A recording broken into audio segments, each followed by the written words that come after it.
2014년 7월 13일 하나님께서 우리에게 주시는 말씀은 마태복음 12장 22절에서 37절입니다. 마태복음 12장 22절에서 37절 말씀을 봉독에 올리겠습니다. 그때 귀신 들려 눈물고 말 못하는 사람을 데리고 왔거늘 예수께서 고쳐주시매 그 말 못하는 사람이 말하며 보게 된지라. 무리가 다 놀라 이르되 이는 다윗의 자손이 아니냐 하니 바리새인들은 듣고 이르되 이가 귀신의 왕 바알세불을 힘입지 않고는 귀신을 쫓아내지 못하느니라 하거늘 예수께서 그들의 생각을 아시고 이르시되 스스로 분쟁하는 나라마다 황폐해질 것이요 스스로 분쟁하는 동네마다 집마다 쓰지 못하리라. 만일 사탄이 사탄을 쫓아내면 스스로 분쟁하는 것이니 그리하고야 어떻게 그의 나라가 서겠느냐. 또 내가 바알세불을 힘입어 귀신을 쫓아내면 너희의 아들들은 누구를 힘입어 쫓아내느냐. 그러므로 그들이 너희의 재판관이 되리라. 그러나 내가 하나님의 성령을 힘입어 귀신을 쫓아내는 것이면 하나님의 나라가 이미 너희에게 임하였느니라. 사람이 먼저 강한 자를 결박하지 않고서야 어떻게 그 강한 자의 집에 들어가 그 세간을 강탈하겠느냐. 결박한 후에야 그 집을 강탈하리라. 나와 함께 아니하는 자는 나를 반대하는 자요 나와 함께 모으지 아니하는 자는 해치는 자니라. 그러므로 내가 너희에게 이르노니 사람에 대한 모든 죄와 모독은 사하심을 얻되 성령을 모독하는 것은 사하심을 얻지 못하겠고 또 누구든지 말로 인자를 거역하면 사하심을 얻되 누구든지 말로 성령을 거역하면 이 세상과 오는 세상에서도 사하심을 얻지 못하리라. 나무도 좋고 열매도 좋다 하든지 나무도 좋지 않고 열매도 좋지 않다 하든지 하라. 그 열매로 나무를 아느니라. 독사의 자식들아 너희는 악하니 어떻게 선한 말을 할 수 있느냐. 이는 마음에 가득한 것을 입으로 말함이라. 선한 사람은 그 쌓은 선에서 선한 것을 내고 악한 사람은 그 쌓은 악에서 악한 것을 내느니라. 내가 너희에게 이르노니 사람이 무슨 무익한 말을 하든지 심판날에 이에 대하여 신문을 받으리니 네 말로 의롭담을 받고 네 말로 정잠을 받으리라. 아멘. 백두산석 마도진 두만강수 엄마무 남아20 미평국 후세수칭 대장부. 백두산 돌 칼로 다 갈아 없애고 두만강물 말이 다 마셔 말려버리고 나라가 어지러운데 남자 나이 20살에 나라를 평안하게 하지 않으면 후대에 누가 나를 대장부라 일컫겠는가 라는 내용입니다. 불과 17세 어린 나이에 무과의 장흥급제에서 천재장군으로 조선의 이름을 남긴 남해장군이 세조 13년 북쪽에 이시해가 난을 일으켜서 나라가 위태로울 때 그 이시해의 난을 평정하고 백두산에 세운 북정가라는 시조입니다. 그가 어떤 인물인지 이 글에 그의 품성이 잘 나타나 있지 않습니까? 나이는 어리지만 아주 통도 크고 배포가 컸던 호탕한 인물입니다. 세조가 이 어린 남이를 굉장히 총애해서 그 공로로 불과 27 어린 나이에 병조 판서가 됩니다. 조선 500년 역사에 전무후무한 일입니다. 20대 27살 나이에 한나라의 국방부 장관 됐다니까 대단한 거 아니겠습니까? 그만큼 뛰어났기 때문에 그렇겠죠. 그러나 너무 뛰어나면 언제나 적이 많은 법. 세조가 남이가 병조 판서되고 1년 뒤에 죽습니다. 그 뒤 아들 문종이 즉위하고 나니까 문종도 남이를 싫어했었어요. 한 명의 신숙주 같은 간신들로부터 미평국을 미덕국으로 한자 고쳐가지고 모함한 것 때문에 반란을 도모했다고 체포돼서 모진 고문을 당하게 됩니다. 그 6번이나 사신을 보내가지고 백두산에 세웠다는 그 북정가에 글자가 진짜 미덕국인지 미평국인지 조사해오라고 보냈는데 그 가면 보면 다 알 텐데도 보고는 항상 미평국이 아니라 미덕국으로 보고됐다고 실록에 남아 있습니다. 그러니까 누군가 중간에 조작을 한 거겠죠. 그 결국은 뼈마디가 부러지는 고문을 당하다가 거열형으로 거열형은 사지를 소달구지로 찢어 죽이는 벌입니다. 그렇게 죽었습니다. 그러나 그는 역사의 영웅으로 남았고 그를 추모해서 그의 이름을 딴 남이섬이라는 역사 유적지까지 생겨났습니다. 그때 막강한 권력을 가지고 남이를 모함해서 죽이던 그 권력가들 누구도 역사는 기억해 주지 않습니다. 기껏 기억해 줘봤자 역사를 어지럽히는 간신으로나 기억하지 이름조차 기억해 주지 않습니다. 우린 그걸 이름하여 역사의 심판이라 합니다. 역사는 그만큼 무서운 것입니다. 오늘 본문을 보십시오. 예수님께서 귀신 들려 장님되고 벙어리 된 자를 능력으로 고쳐주셨을 때 바리새인들이 예수님을 어떻게 모함했냐면 예수가 귀신의 왕 바알세불의 힘을 빌려서 귀신을 쫓아낸다고 모함했습니다. 성경에 예수님에 대한 비판도 많고 여러 가지 공격이 많겠습니다만 제가 보기에는 그 중에서도 가장 극단적인 모함이 아닌가 생각합니다. 공개적으로 예수님을 사단의 졸개로 비하하고 선동했기 때문에 그렇습니다. 그런데 바리새인들이 꾸민들 생각했겠습니까? 그들은 그 순간에는 자기들 필요에 의해서 예수님을 선동하고 모함해서 사람들에게 비판했는지 모르겠습니다만 그게 역사 기록에 남고 그 기록이 성경이 될 줄 꿈에나 생각했겠습니까? 역사는 무서운 것입니다. 역사의 주관자에 대해서는 하나님의 손길의 무서움을 제가 다시 한번 뼈저리게 느낍니다. 그러다 문득 생각하게 됐습니다. 도대체 왜 바리새인들은 그토록 예수를 싫어하고 미워했을까? 그냥 미워한 정도가 아니고 예수를 마귀의 졸개로까지 비하하고 모함하면서까지 싫어했을까? 예수님이 비판하신 것처럼 귀신의 왕의 힘을 빌려서 귀신의 나라를 무너뜨리면 그 얼마나 모순입니까? 그 나라가 어떻게 스스로 서겠어요? 스스로 분쟁하는 나라가 어떻게 제대로 서겠냐고요? 바리새인들의 예수님에 대한 모함은 신앙을 떠나가지고 논리적으로도 엄청난 모순 아닙니까? 바리새인들 똑똑한 사람들입니다. 공부도 많이 한 사람들입니다. 그런 이성적인 사람들이 스스로 논리적인 모순을 저지르면서까지도 예수님을 비판하고 거부했던 이유가 도대체 뭘까?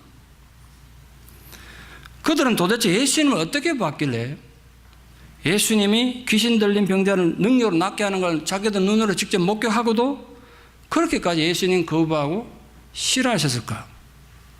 이걸 좀 알고 싶었습니다.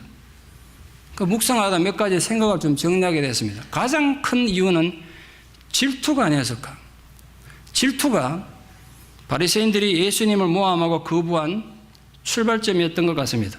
오늘 본문에 보면 예수님께서 귀신 들려서 장님되고 벙어리 된 자를 고쳤을 때 군중들이 보인 반응 보십시오. 군중들이 어떻게 반응했습니까? 아니 어떻게 이런 일이 있을 수 있는가? 이건 다윗의 자손이 아니면 할 수 없는 일이 아니냐? 의문문으로 되어 있습니다. 문장이. 이건 이 사람 보면 다윗의 자손이 아니냐? 이렇게 묻게 된 겁니다. 다윗의 자손이라는 의미는 유대인들에게 메시아를 지칭하는, 메시아를 나타내는 굉장히 중요한 정치적, 종교적인 대명사입니다. 지금 바리새인들을 보기에는 자칫하면 예수를 군중들이 다윗의 자손으로 다시 말해서 메시아로 인정하게 되는 그런 상황이 된 겁니다. 바리새인들 입장에서 그걸 견딜 수 없게 된 것 같습니다. 사람들 인기를 탐하는 그들 마음에는 주님을 인정하는 군중들의 목소리를 결코 참을 수 없는 고통으로 받아들인 것 같습니다. 그래서 극단적으로 마귀의 졸개로 예수를 피한 게 아닌가 그래 생각합니다. 또 하나는 옹졸함이 이유입니다. 옹졸함.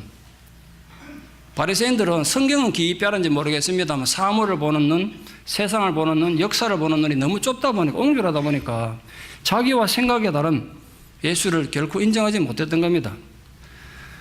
제가 무척 걱정스러운 건 신앙이 깊어질수록 우리 예수 믿는 사람들이 너무 옹졸하기 쉽습니다. 제가 정말 걱정입니다. 우리 교회에서 아이들 양육할 때 아이들을 통을 키우고 비전을 심어주는 게 아니라 애들을 신앙의 이름으로 너무 옹졸하게 키우는 거 아닌가? 굉장히 걱정이 많습니다.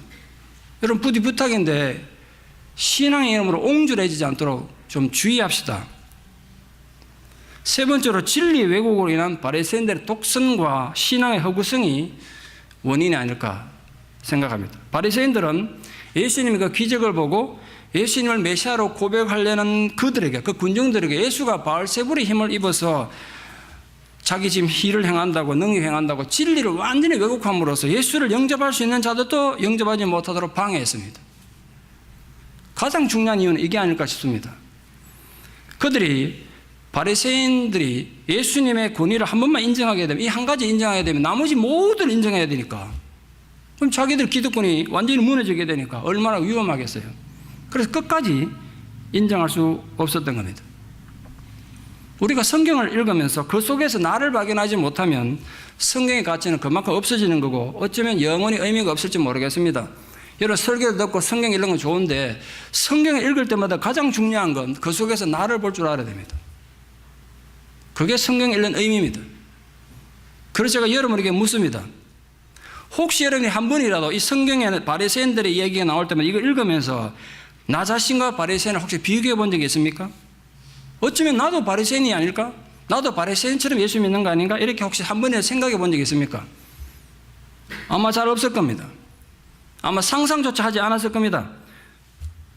예수님이 바리새인들을 워낙 신랄하게 비판하기 때문에 나는 바리새인하고 아무 관계없는 사람이라 생각했을 겁니다. 예수님은 바리새인들을 가리켜서 어리석은 자, 살인자, 위선자, 뱀에다가 휘처럼 묻음, 오늘은 독사의 자식들이라고 비판하셨습니다. 그러니까 나는 주님을 사랑하는 자고 그래서 바리새인 같은 인간과 아무런 관계없다고 흔히 생각합니다. 과연 그렇겠습니까? 저는 많이 생각합니다. 성경 읽으면서. 어쩌면 이 시대에 내 자신이 바리새인 같은 목사는 아닌가 굉장히 고민하며 성경을 보게 됩니다. 여러분 신약 성경에 바리새인들에 대한 내용이 얼마나 많이 나온지 아십니까? 100번도 넘게 나옵니다. 그 빈도수가 너무 높고 내용이 너무 많지 않습니까?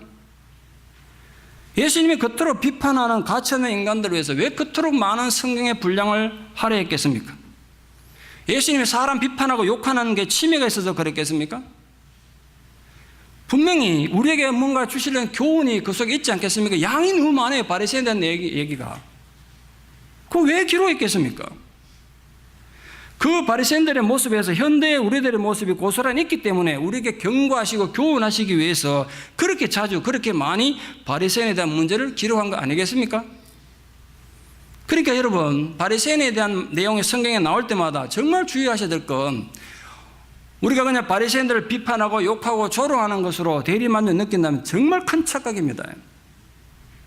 목사는 목사로서 성도는 성도로서 이 얘기들이 나올 때마다 바리새인 이름이 나올 때마다 우리 겸손하게 되물어야 합니다. 혹시 주님 내가 이런 바리새인은 아닙니까? 주님 대체 이 시대의 바리새인은 누구입니까? 주님은 제가 이 바리새인들의 사건으로부터 뭘 배우기를 원하십니까? 물어야 된단 말이에요.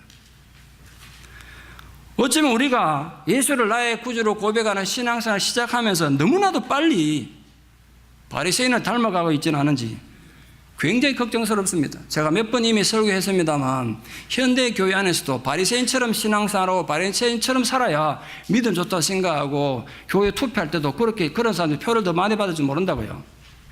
그런 거 아닌가요? 그래서 심각한 문제가 여기 있는 겁니다. 그래서 너무나 많은 사건을 바리새인에 대한 얘기를 성경에 기록해 놓은 겁니다. 놀랍지 않습니까? 제자들에 대한 얘기보다 바리새인에 대한 내용이 더 많다는 것. 오늘 주님이 바리새인들에 대해서 비판하신 것은 특히 이 정말 예수님 많은 가르침이 있는데 많은 가르침 중에서 가장 중요한 얘기, 가장 중요한 경고가 오늘 본문의 얘기입니다. 예수님께서 구원에 대한 도리, 인간이 어떻게 살아야 되는지 도리 다 가르쳐 주셨습니다만 그걸 다 포함해가지고 가장 중요한 얘기가 오늘 본문에 있습니다. 오늘 예수님이 뭐라 그랬냐? 어떤 경고를 하셨냐? 사람들에 대한 모든 죄와 모든 건 사하심 얻는다.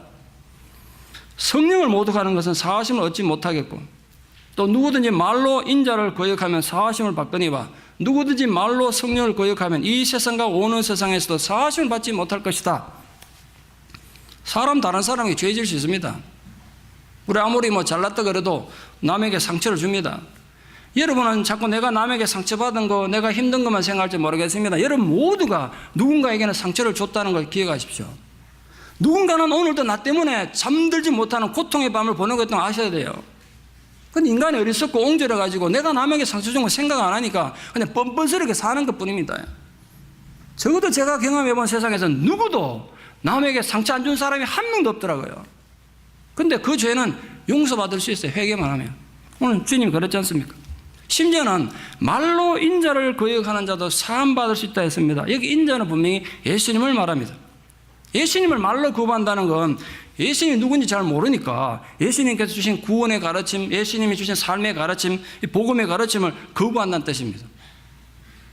그런 실수조차 용납받을 수 있다고 예수님 말씀하셨어요. 물론 이 죄가 저절로 사라지는 건 아닙니다. 회개를 통해서 용서받을 수 있는 거죠. 바울을 생각해 보십시오. 예수님에 대한 오해가 있으니까, 예수님을 잘 모르니까 얼마나 예수님을 박해했습니까? 얼마나 예수님을 거부했습니까? 근데 그것도 나중에 회개하고 예수님 받아들이니까 누구보다 더 열심히 주의 복음을 전하는 자가 됐지 않습니까? 그런데 성령 해방죄는 영원히 용서받지 못하는 죄라고 경고했으니까 정말로 심각하게 고민해 봐야 되지 않겠습니까? 성령 해방죄. 미에 대해서 잘못된 가르침도 많기 때문에 정말 정신 바짝 차리고 오늘은 졸지 말고 눈 감지 말고 저를 쳐다보세요. 전부. 오늘 이 내용은 정말 정신 바짝 차려 들으셔야 돼요. 왜냐하면 죽는 사냥 문제니까. 여러분 영원히 결정되는 문제니까. 근데 어디 가서 잘못 배운 분도 많을 거예요. 성령 해방죄가 뭔지. 성령 해방죄를 정확하게 이해하기 위해서 성령이 도대체 뭘 하는지 구체적으로 좀 알아야 되지 않겠습니까?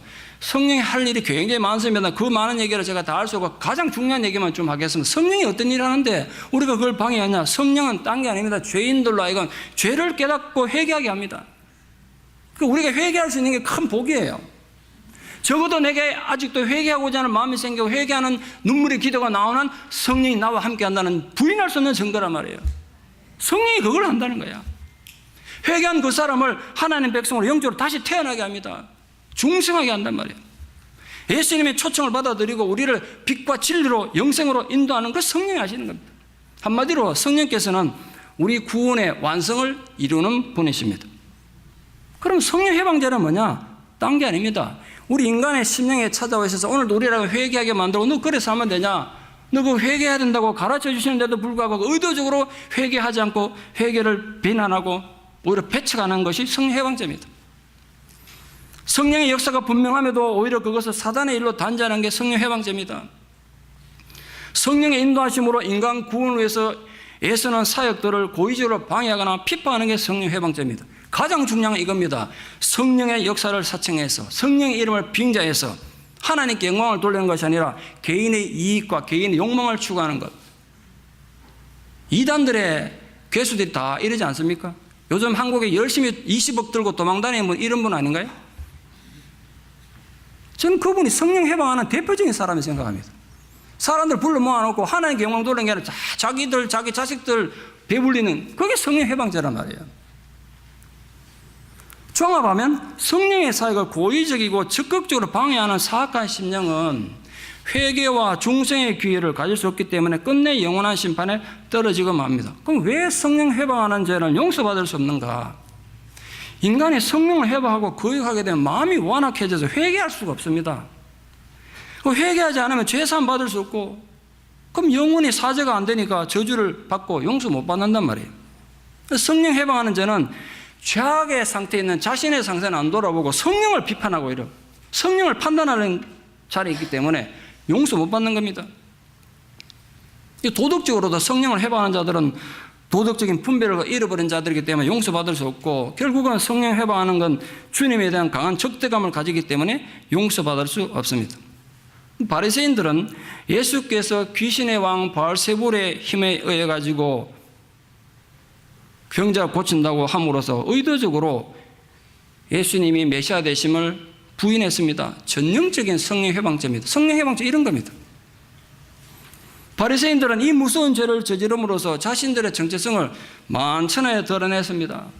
그러니까 그들은 하나님 사람들이 절대로 아니었습니다. 그들의 지옥의 판결을 피할 수 없는 심각한 상태에 있었습니다. 더욱 심각한 것은 그들이 자신들이 그토록 심각한 상황에 있다는 꿈에도 생각하지 못했다는 것. 꿈에도 깨닫지 못했다는 것. 전 이 부분이 너무 두렵습니다. 지금 주님은 너는 영원히 용서받지 못하고 영원히 저주받을 거라 그러는데 그런 상황을 몰랐어요 전혀. 만약 자신들의 영적 상황을 알았다면 회개하고 주님 앞에 무릎을 꿇었을 것입니다. 그들은 예수를 귀신의 왕 바알세불의 힘으로 귀신 쫓아내는 사입이라고 사람들을 선동했지만 예수님은 그들이 오히려 영원히 구원받을 수 없는 성령을 회방하는 악한 인간들로 보셨습니다. 자 보십시오. 바리새인들은 예수를 어떻게 봤냐 하면 귀신의 왕 바알세불의 힘을 빌려서 사람들을 속이는 사이비로 봤습니다. 바리새인들은. 그런데 예수님은 바리새인들 어떻게 봤냐면 성령을 회방하는 이 지상에서도 용서받지 못하고 영원히 용서받을 수 있는 인간으로 판단했습니다. 양쪽에서 서로 전혀 다르게 비판하고 판단하고 했습니다. 자, 판단하십시오. 바리새인들이 본 예수가 정확한 판단입니까? 예수가 본 바리새인들이 정확한 판단입니까? 그래서 설교 제목이 그들이 본 예수, 예수가 본 그들입니다. 판단은 여러분이 하십시오. 근데 문제는요, 그들만 아니라 우리도 어딘가에 서 있다는 거예요. 바리새인 입장이든지 주님 입장이든지. 그래서 오늘 이 본문이 우리에게 던져주는 가장 심각한 경고가 있습니다. 그게 뭐냐면 성령 회방제를 짓는 사람들은 어떤 사람들이냐? 제가 묻겠습니다. 여러분 양심을 가지고 정확하게 대답하십시오.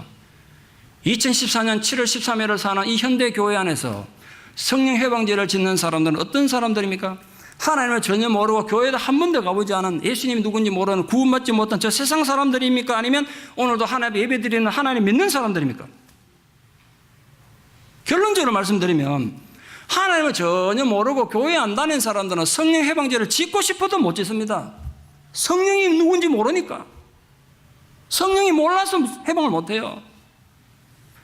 그리고 여러분, 우리가 이 본문이 제가 정말 심각하게 생각하고 내가 이 본문 설교를 주면서 마음이 너무 다급해졌던 이유는 이 성령 회방제는 누구보다도 믿음이 좋았던 바리새인들이 그랬던 것처럼 결국은 저와 여러분이 짓는 죄란 말이에요. 이거는 목사가 짓는 죄야, 성도가 짓는 죄야. 그래서 제가 답답한 거예요. 안타까운 거예요.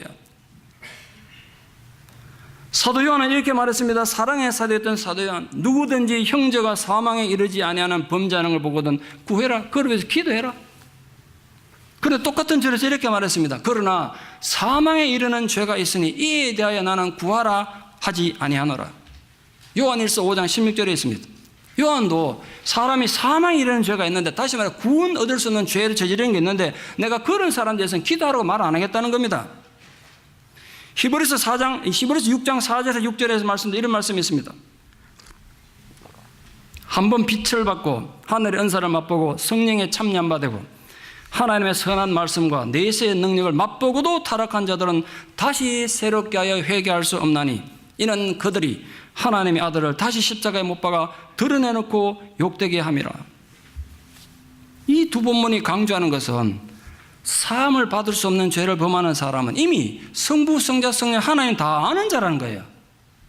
교회 다니는 사람들이라는 거예요. 물론 본문은 초대교회에 박해를 받아서 주님을 부정하는 배교하는 자들에 대한 경고와 교훈이다, 그렇게 주장하는 학자들이 있습니다만 그렇더라도 의미는 다르지 않아요. 한 번 구원받으면 무슨 짓을 해도 절대로 기도할 필요도 없고 구원이 취소되지 않는다는 구원파 이단들은 이런 성경 보면 어떻게 해석하는지 제가 정말 궁금합니다. 정말 궁금해. 문제는 우리입니다. 문제는 우리잖아요.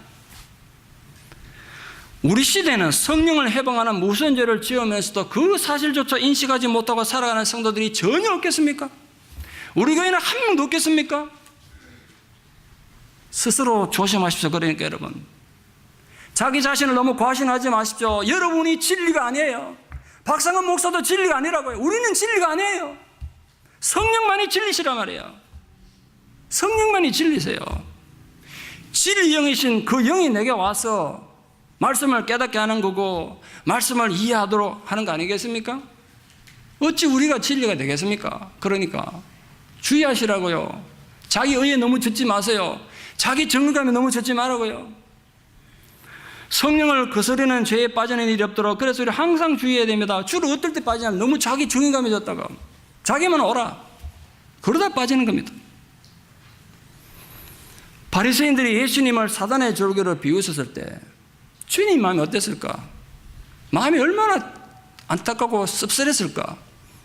제가 감히 어떻게 주님 마음을 다 이해하겠습니까만 이 부분도 제가 설교 준비하다 문득 생각해 봤어요. 참 예수님 마음이 참 슬펐겠다. 얼마나 힘들고 아프셨을까? 지금 진심이 왜곡되는 정도가 아니라 오히려 주님의 선한 노력과 선한 의도가 악한 것으로 매도돼 가지고 주님을 공격하여 왔을 때 주님 마음이 얼마나 아프셨을까? 저도 목회하면서요, 여러분 저 안 도와줘도 괜찮으니까 매도만 안 했으면 좋겠어. 때는 괜히 심각해지니 또. 여러분 도와주실 내가 도와달라고 부탁 안 할 테니까 선한 의도로 매도만 하지 말라고. 그럼 제가 열심히 일할 테니까 부탁드립니다. 여러분끼리도 마찬가지예요. 안 도와줘도 괜찮아. 방해만 안 했으면 좋겠어요. 여러분이 이불 안에서 부부간에 한 얘기도 다 돌아가지고 이게 다 돌아옵니다. 희한하죠, 인간들이. 목사님 절대로 모를 것 같은데, 제가 바보같이 아무 소리 안 하고 웃고 다니니까 모르는 것 같은데, 여 들려오는 소리는 다 들려옵니다. 그것도 모른 척 살아야 되니까 괴롭습니다. 그래서 내가 이렇게 살이 빠지나 봐. 부탁합니다. 함부로 내뱉은 말 나중에 뒤에 나옵니다만, 그거 다 이러면 그걸로 다 심판 받는데. 제가 이 예수님이 참 답답했었겠다 생각하다 문제 떠오른 사람이 있었습니다. 비유가 어떨지 모르겠습니다. 그분은 떠올려봤어요. 몇 명을 떠올렸으면 다 얘기할 수 없으니까 한 사람 얘기하려합니다. 한국의 많은 화가들 중에 가장 작품성을 인정받는 화가 중에 한 분이 박수건 화백이 아닐까 생각합니다. 저는 그분 그림 참 좋아합니다. 아주 인간적이고 그래 좋아합니다. 그림 한 점이 엄청난 고가에 판매되기 때문에 모사품, 가짜로 그림, 비슷하게 그린 그림들이 많아가지고 아직도 이게 진짜냐 가짜냐 아직도 재판받는 그림도 있습니다. 너무 돈이 많이 인정받으니까. 그런데 안타까운 건요, 당대는 아무도 알아주지 않았습니다. 그릴 도화지조차 살 형편이 못 돼가지고, 그래서 남이 피우다 버린 담배 값 주워가지고 그 담배 은박지에다 돈이 없어가지고 거기다 그린 겁니다. 무슨 낭만을 그리는 게 아닙니다. 요즘은 낭만을 따라 뛰다만 붓도 없고 그림도 없어가지고 못으로 그냥 새겨서 그린 게, 그것도 지금 하나에 몇천원 몇 억씩 합니다. 붓도 없고 도화지도 없고 그림 물감이 없어가지고 모래로 그린 겁니다. 모래로. 지금은 따라서 합니다. 그것들이 다 지금은 명품이 되어 있습니다. 그때 좀 누군가 알아줘가지고 그 진가 알아줘가지고 좀 도와줬으면 그분 그리 고생 안 했을 텐데, 부인이 일본 분이라 한국에 도저히 살 수 없어가지고 애들이랑 부인은 일본에 가서 살았습니다. 이분 죽기 전에 자식 한번 보고 싶어가지고 어떻게 하든지 그림 팔아가지고 비행기표 만들어서 비행기표 사가지고 일본 가서 자식 한번 보고 죽는 게 소원이었는데, 끝내 그 비행기 티켓값 못 구해가지고 혼자 외롭게 쓸쓸히 죽습니다. 마음이 얼마나 힘들어요. 제가 박수건 씨 그 일제기 생각 참 마음이 아픕니다. 지금 주님이 그렇게 선한 의도로 세상에 의를 베푸는데도 아무도 알아주지 않는 이 가시밭길을 걸어가고 있는 거예요. 그런데 여러분 아십니까? 여러분과 제가 주님의 제자라면 우리 또 그런 길을 걸어가는 거예요. 살다가 억울한 일 많이 당할 겁니다. 그때 생각하십시오. 이 길이 주님의 길이구나. 이 길이 주님의 길이라. 그래 또 사는 겁니다. 바리새인들의 악한 행위는 못된 나무의 증거 아니겠습니까? 여러분, 못된 나무에서 좋은 열매를 기대할 수 없는 건 자연의 불변의 법칙 아니겠어요? 바리새인들이 하나님의 자녀가 아니라 마귀의 자식들이라는 증거를 스스로 나타내고 있습니다. 오죽했으면 예수님께서 바리새인들 보고 이 독사의 자식들아 그래 소리치셨겠습니까? 예수님께서 귀신들의 왕인 바알세불의 힘으로 능력을 행한다는 이 바리새인들의 비난은 그들이 평소에 보여준 하나님에 대한 열정, 신앙, 헌신, 그게 얼마나 허구였는지 보여줍니다. 사단의 일꾼과 하나님의 일꾼은 어떤 면에서 구별되느냐 하면 여러 가지 구별되겠습니다. 가장 중요한 건 사단의 일꾼들의 특징은요, 하나님께 영광을 돌리지 않고 자기들의 영광을 추구합니다. 자기들 배를 불려요. 하나님 뜻을 쫓지 않고 자기의 욕망을 하나님 뜻으로 포장한다고요. 바리새인이 그랬습니다. 바리새인들은 자기들 딴에는 열심히 하나님을 믿었지만 기본적인 하나님 뜻조차 구분하지 못하던 정말 어리석은 사람들입니다. 그래서 사사건건 예수님 비난하고 배척하는데 혈안이 됐던 겁니다. 그러니 그들의 삶에 하나님 기뻐하시는 인격 열매가 맺을 리가 없죠. 그래서 주님이 이렇게 공격했습니다. 너희 아들들은 누구의 힘을 입어서 귀신을 쫓아내냐? 이 부분도 해석이 쉽지는 않습니다. 이 부분 잘못 해석하면 예수님 말고도 그런 바리새인들의 제자들, 그들도 귀신을 쫓아냈다는 뜻인가? 이런 뜻이 됩니다. 저도 고민하다가 묵상을 해보니까 그건 아닌 것 같습니다. 저는 바리새인들의 제자들이 실제로 귀신을 쫓아냈다고는 생각하지 않습니다. 귀신 쫓아내는 의식을 많이 행했겠지만 쫓아냈다고 생각하지 않습니다. 왜냐하면 만약 바리새인들의 제자들도 귀신을 쫓아냈다면 예수님이 귀신 쫓아내는 걸 보고 이는 다윗의 자손이 아니냐 이런 말 했을 리가 없습니다. 바리새인들의 제자들은 귀신 쫓아내려고 그렇게 길을 쓰는데도 아무도 못 쫓아내는데 예수님 쫓아내니까 그들이 놀란 거 아니겠습니까? 그래서 예수님이 너희 제자들도 귀신 쫓아내려고 하지 애쓰지 않느냐? 여러 가지 사역을 하지 않느냐? 시도를 하지 않느냐? 그때 누구 힘을 빌려 하는 거냐 말이에요. 너희들의 제자들도 귀신의 왕의 힘을 빌려서 그렇게 하는 것이나 이래 물으신 겁니다. 예수님 반론에 이제 바리새인들이 진퇴양난에 빠졌습니다. 그들은 자기 제자들이 귀신 축출 행위할 때 그걸 바알세불 힘에 의해서 한다고 할 수도 없고, 그렇다고 예수님이 하나님의 능력으로 그런 일을 한다고 주장할 수도 없습니다. 결국 영적으로 귀신 들리고 눈물고 벙어리 된 건 바로 바리새인이라는 예수님의 진단입니다. 그래서 그 바리새인들 보고 주님이 이렇게 말씀하셨어요. 나와 함께 아니하는 자는 나를 반대하는 자요, 나와 함께 모으지 아니하는 자는 해치는 자니라. 예수님 말씀의 아주 중요한 특징은요, 단순하면서도 명확하다는 겁니다. 복잡하지 않습니다. 그래서 우리가 이해하고 따르기 위해서 무슨 복잡한 공식에 의해서 막 깊이 고민할 필요 없습니다. 오늘 우리 모두가 이 주님의 선언 앞에 서 있습니다. 모든 우리 성도님들은 그리스도와 함께하는 자든지 아니면 그리스도를 맞서는 자든지 둘 중에 하나입니다. 중립은 없습니다. 중립이 없어요. 중립이 있으면 좋겠습니다만 여러분은 묻습니다. 지금 여러분은 여러분 자기 정의감에 젖어서 뭐 큰소리 치고 세상 원망하고 비판하고 사는지 모르겠습니다만 중요한 건 여러분 주님의 편에 서서 주님과 함께하는 자입니까? 아니면 주님을 대적하는 자입니까? 내가 감히 어떻게 주님을 대적하겠는가 싶지만 둘 중에 하나란 말이에요. 중간지대가 없어요. 많은 사람들이 언제든지 중립적인 위치에 서려고 합니다. 좋게 말하면 성격 탓이고요, 정확하게 말하면 이기적인 사람들입니다. 카멜레온처럼 환경에 따라서 자기 이익이 되는 쪽에 선택하려고 합니다. 그러나 진정한 그리스도의 제자는 이미 자기를 부정한 자이기 때문에 더 이상 가치 중립적일 수가 없습니다. 해석지대에 머물 수가 없더라고요. 욕을 먹더라도 태도를 분명히 합니다. 여러분 신앙은 이것 아니면 저것을 선택할 것을 요구하기 때문에 태도를 분명히 합니다. 여러분 요구합니다. 태도를 분명히 하십시오.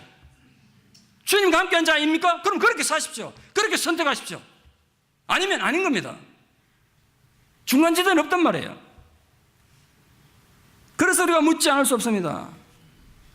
여러분은 매사에 주님과 함께하는 자입니까? 아니면 반대하는 자입니까? 주님과 함께 모으는 자입니까? 아니면 해치는 자입니까? 어쨌든 여러분 둘 중에 하나입니다. 둘 중에 하나예요. 문제는 우리 생각이 아니라 주님이 나를 어떻게 보시느냐. 주님이 나를 너는 나와 함께하는 자라고나 인정해 주시느냐. 문제는 그거 아니겠어요? 아무리 내 스스로 잘났다 생각하고 자기 확신이 강해도 주님이 아니라면 아닌 겁니다. 예수님이 우리 인간 내면의 영적인 모습을 진단하기 위해서 오늘 비유를 드셨는데 나무와 열매의 비유를 들었습니다. 그러니까 아울러서 이 선지자가 진짜인지 가짜인지 구분할 수 있는 기준도 열매로 제시하셨습니다. 오늘 우리에게도 이건 굉장히 중요한 신앙의 기준입니다. 우리가 얼마나 사람들에 영향을 끼치고 얼마나 사람들이 지지받는 이게 중요한 게 아닙니다. 중요한 건 열매입니다. 여러분 삶의 열매, 인기 열매라고요. 어떤 사람들은 과거에 자신들이 받았던 훈련에 대해서 자랑스럽게 얘기합니다. 또 자신들이 훈련했던 프로그램에 대해서 자랑스럽게 얘기하더라고요. 그 의도는 우리도 그래 해야 한다는 거죠. 근데 제가 그 얘기 듣다가 그 얘기 속에서 엄청난 모순을 발견했어요. 그렇게 여러분이 자랑스럽게 생각하는 그 대단한 훈련하고 그렇게 좋은 프로그램 했던 그 교회들 지금 어떻게 되나요? 지금 어떻게 되는데? 그 목사들은 어떻게 되고 어디 가 있습니까? 어떤 열매가 있냐 말이에요. 열매로 아는 거 아닙니까? 제도와 프로그램이 아니라고요. 제도와 프로그램으로 사람들에게 순간적으로 인기를 얻을 수도 있고 뭐 대단한 일을 이룰 수 있는 것 같습니다만 그러나 시간이 조금만 지나면 나타나는 열매는 결코 속일 수 없습니다. 그걸 어떻게 속이겠어요? 그 인격 열매, 성령 열매는 속일 수가 없습니다. 콩 심은 데 콩 나고 팥 심은 데 팥 난다는 속담처럼 사람은 심은 대로 거둡니다. 그러니까 부디 사람을 볼 때 외모와 겉으로 드러나는 업적이 아니라 열매를 보십시오. 그리고 여러분이 좋은 열매를 맺으십시오. 주님이 본 바리새인들의 문제는 열매가 없다는 겁니다. 열매가 있긴 있는데 나쁜 열매만 맺었습니다. 나무는 좋은데 열매가 나쁘다든지 나무가 나쁜데 열매가 좋을 수는 없습니다. 나무가 좋으면 열매도 좋겠죠. 나무가 나쁘니까 열매도 나쁜 거 아니겠어요? 거꾸로 말하면 좋은 나무란 딴 게 아닙니다. 좋은 열매를 맺는 게 좋은 나무입니다. 나무가 보기에는 아무리 못생기고 아무리 척박한 환경에서도 열매가 좋으면 그 나무 좋은 나무입니다. 근데 아무리 겉으로 보기에는 화려해 보이고 잎사귀도 울창하고 꽃도 활짝 피어도 열매가 나쁘면 그 나무 나쁜 나무예요. 그러니까 그저 울창한 외모만 보고 판단하지 말고 스스로도 속지 말란 말이에요. 주님이 바라본 바리새인들의 또 하나 문제는 그들 내면에 쌓은 악한 것들을 입으로 말하는 치명적인 문제였습니다. 사람의 마음이라는 건 우리 모든 생각, 의지, 도덕, 영적인 걸 쌓아두는 창고입니다. 창고. 이 마음이 창고라고요. 잊지 마세요. 여러분 다 마음의 창고 하나씩 갖고 계십니다. 근데 문제는 이 마음의 창고는 선한 것만 쌓는 게 아니라 악한 것도 쌓습니다. 어쨌든 간에 그 쌓은 것이 입으로 나오게 되어 있어요. 우리가 그 나무의 열매로 이 나무가 좋은 나무인지 나쁜 나무인지 어떤 나무인지 아는 것처럼 결국 그 입의 말을 통해서 우리 마음을 알게 되어 있습니다. 결국 마음에 무엇으로 가득 채우느냐가 그 사람 삶의 질과 내용을 결정합니다. 마음에다 원망과 미움과 나태함과 거짓과 시기와 질투와 속임수를 가득 쌓아놓으면요, 자기도 모르게 자꾸 튀어나오는 게 그게. 그거 어떻게 속여요? 못 속입니다. 무의식적으로 튀어나오는데. 반대로 감사와 기쁨과 소망과 은혜와 사랑을 가득 채우면 그것도 자꾸 나타나겠죠. 그래서 주님 이렇게 말씀하셨어요. 선한 사람은 그 쌓은 선에서 선한 것을 내고 악한 사람은 그 쌓아놓은 악에서 악한 것을 내느니라. 우리 인생에 대한 주님의 중요한 잠언 아니겠어요? 그래서 여러분 잊지 마시죠. 무슨 무익한 말 하든지 주의 심판날에 신문을 받게 될 것이다. 저는 주님의 경고가 몹시 걱정됩니다. 제 얘기에 귀 안 기울여도 괜찮습니다. 근데 이거는 주님이 직접 하신 말씀입니다. 여러분이 무슨 말이든지 함부로 내뱉은 말 없어지는 게 아니라 주님 앞에 심판을 받는데요. 우리들이 무익한 말들을 얼마나 많이 하고 사십니까? 근데 여러분 현재의 언어 생활이 어떤 말을 하느냐가 나중에 심판의 기준이 된다는 거 생각해 보셨습니까? 그러니까 우리 신앙인으로서 주님의 제자로서 뭐 나가서 전도를 못하더라도 은혜를 못하더라도 순교를 못하더라도 평소에 말하는데 얼마나 조심해야 되겠습니까? 내 말하는 게 결국 내 나중에 심판의 기준이 될 텐데 남이 잘못해가지고 억울하면 억울하게 나지. 이건 내가 내뱉은 말이야. 주소 담을 수 없어. 심판의 대상이 되는 것은 단지 겉으로 드러난 말만이 아니라 그 마음의 동기도 함께 심판의 대상이 됩니다. 그러므로 무익한 말을 하지 않도록 주의하십시오. 무익한 말, 믿음이 없어서 하나님을 기쁘시게 못하는 말, 누구에게도 덕이 안 되는 말, 사실이 아닌데 그냥 내 생각 드는 걸 그냥 사실인 것처럼 말하는 거 정말 무익한 말입니다. 사람들이 거기에 실수를 많이 해요. 내가 보니 그렇게 보이는 거야. 그렇게 생각이 들어. 그럼 그걸 일어난 사실처럼 얘기해요. 그럼 그게 또 소문이 해가지고 나중에 괴물이 돌아다니는 거죠. 그게 무익한 말입니다. 여러분은 평소에 주로 어떤 말을 많이 하십니까? 무슨 말을 하든 여러분 다 자유입니다만 어떤 말이든 할 수 있습니다만 중요한 건 거기에 대한 책임이 여러분에 있다는 거예요. 바로 그 선한 말은 우리에게 평화와 기쁨을 가져다 줍니다만 왜곡된 말은 파괴와 전쟁을 일으키기도 하지 않습니까? 그래서 주님이 이렇게 말씀하셨습니다. 네 말로 의롭다함을 받고 네 말로 정죄함을 받으리라. 말로 의롭다 정죄하다 결정한대요. 그러므로 무심코 나오는 말일지라도 언제나 주님을 높이는 말, 하나님을 찬양하는 말, 사람을 세우는 말, 덕이 되는 말, 위로가 되는 말을 할 수 있기 바랍니다. 사람이 뿌리를 어디에 두고 있는가 이게 말과 행동으로 자연스레 나타나게 된단 말이에요. 그래서 예수님께서 결론적으로 이 독사의 자식들아 이렇게 비판하셨어요. 독사의 자식들아. 이 말씀은 예수님과 세례 요한이 바리새인들을 부를 때 사용했던 무시무시한 별명입니다. 지금도 만약에 누구 보고 이 독사의 자식들아 그러면 큰 싸움 되지 않겠습니까? 근데 원래 팔레스타인에는 뱀이 많아서 독사의 자식들에게 욕이 됩니다. 이거 한국말로 좀 바꾸면 이러면 우리 가슴이 잘 안 와닿죠? 그 정확히 번역하면 성경이라서 독사의 자식들에 있으면 원문은 정말 그래 안 돼 있다고요. 정확히 번역하자면 내가 굳이 거룩한 주일날 목사 입장에서 개새끼 이런 말 할 수 없어서 못합니다만 이 개의 자식들아 이런 뜻이라고 그렇게 부른 거예요 지금. 바리새인들이 세례요한 보고도 귀신 들렸다고 비판하고 험담했고 예수님 보고도 바알세불의 힘을 의지하는 귀신 들린 자로 비판한 걸 예수님이 이 한마디로 정죄한 거예요. 이 독사의 자식들아. 세례요한의 직설적인 회개 요구에도 끝내 회개의 열매를 맺지 못했던 바리새인들은 그들의 독사와 같은 사악함 때문에 찍혀서 불에 던져질 운명에 처해진 것입니다. 사랑하는 성도 여러분, 예수님의 제자된 성도들은 자신을 돌아봐야 합니다. 누구 비판할 거 없어요. 자신을 돌아보셔야 돼. 바리새인들이 자신들은 하나님의 선민이라고 자부심이 가득하고 그것만 자랑하고 떠들다가 하나님의 뜻을 반역하는 독사의 자식이 되고 지옥을 예약한 자가 됐습니다. 어디 예약할 게 없어요. 지옥을 예약하냐고요. 우리도 혹시나 하나님 뜻을 자꾸 의도적으로 거부하다가 성령의 깨우치심을 거부하고 회개하기를 거부하는 일 없도록 주의해야 되지 않겠습니까? 그리고 성령의 인도하심에 늘 순종할 수 있도록 겸손히 자신을 낮추는 자들 되기를 축원합니다. 말씀의 결론을 맺겠습니다. 육체를 가진 인간은 누구도 죄로부터 자유로울 수가 없습니다.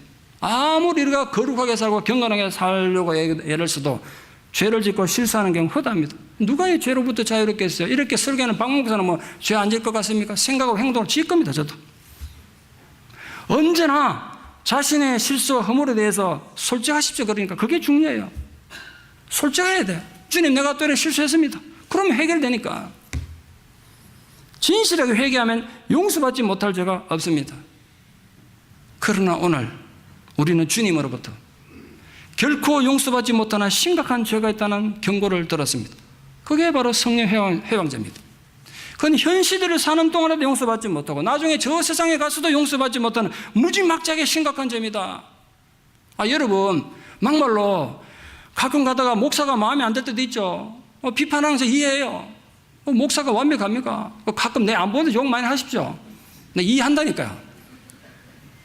교회 비판할 수 있죠. 어느 교인들 완벽하겠어요. 교회 비판할 수 있어요. 교회 욕하십시오. 그런데 목사 비판하고 교회 비판하다가 성령을 대적하는 자리까지 이르지 않도록 정말 주의하십시오. 시작은 그래야 한다고요. 성령의 임재에 민감하게 반응한 분들 되기를 부디 바랍니다. 무엇보다도 성령은 우리를 하여금 말씀을 깨닫고 회개하게 하십니다.